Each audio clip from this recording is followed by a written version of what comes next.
o Senhor ele é onipotente, o único que pode gerar vida do nada ele faz o tudo. Então esses três atributos, onisciência, onipresença e onipotência, fazem do nosso Deus ser quem Ele é. Mas existem mais alguns atributos, como amor, justiça e santidade.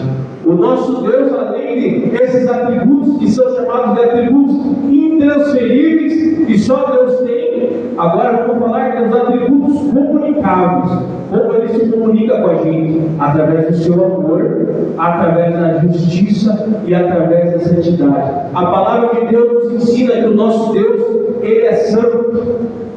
O que significa ser santo? Uma das características, se nós procurarmos no dicionário a palavra santidade, nós vamos encontrar que Deus ser santo significa que Ele é separado. Mas separado do que, irmão Tiago? Separado do pecado, separado do erro, separado da falha. Não existe erro algum em Deus, não existe nenhum tipo de pecado no Senhor. Todas as suas decisões, os seus mandamentos são santos. Santidade significa que Ele é único que não pode errar, único que não pode falhar, único que não pode pecar. E aí começa a nossa história aqui no João capítulo 3:16.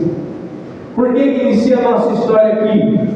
Porque nós sabemos que lá no Éden, lá no Jardim do Éden, Deus fez quem? Adão e Eva. E a história nos conta que a humanidade lá caiu e falhou. E como eu falei para os irmãos, Deus é santo. Ele não pode se comunicar, habitar, estar perto do pecado. E Deus teve que usar a sua santa justiça e puniu o pecado de Adão e Eva.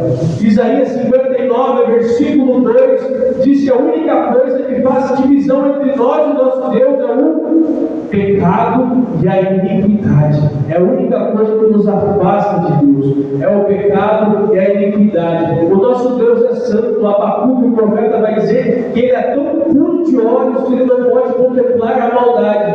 Mas nós sabemos que nós somos errados. Nós sabemos que habita em nós o pecado de Adão e Eva, aquela semente a qual foi germinada lá no Éden e vai passando de geração em geração até chegar na tua vez e na minha vez. A santidade do Senhor ela é tão maravilhosa e é tão engraçado falar isso. A palavra de Deus fala que existem serafins que estão ao redor do Senhor, no trono dele, que existem 6 asas, e com 2 das suas asas ele cobre os seus olhos, porque eles não conseguem ver a santidade, a perfeita pureza da glória do nosso Deus. A palavra do Senhor fala que existem mais 2 asas desses serafins, a qual eles estão voando, porque eles não podem pousar na presença do nosso Deus tão puro, tão santo, tão perfeito, tão maravilhoso e poderoso que é o nosso Deus. E com as outras 2 asas eles cobrem os seus pés, porque o lugar onde o Senhor está é santo. Imagine isso, os serafins não podem ver a glória de Deus. Depois do pecado, também Adão e Eva foram privados da glória de Deus e foi expulso do jardim do Éden por meio da santidade do Senhor. Se nós formos olhar de Gênesis e Apocalipse, nós vamos ver que ninguém foi capaz de ver a glória do Senhor. Literalmente, Moisés, qual foi o pedido de Moisés? Senhor, deixa eu ver a sua presença, deixa eu ver a sua glória. Mas Moisés também era pecador, como você e eu. E o que o Senhor disse para Moisés? Moisés, fica aqui, eu vou passar na fenda daquela rocha e você vai me ver pelas costas. A Bíblia fala que Gideão também viu o anjo do Senhor e pensou que iria morrer diante da santidade que existe em Deus e diante do pecado que há no homem.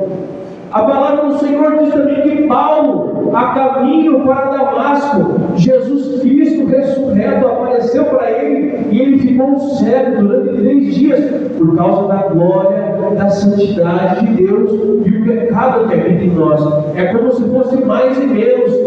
Eles se batem, eles se chocam. O pecado do homem e a santidade de Deus não caminham juntos, caminham para lados distintos.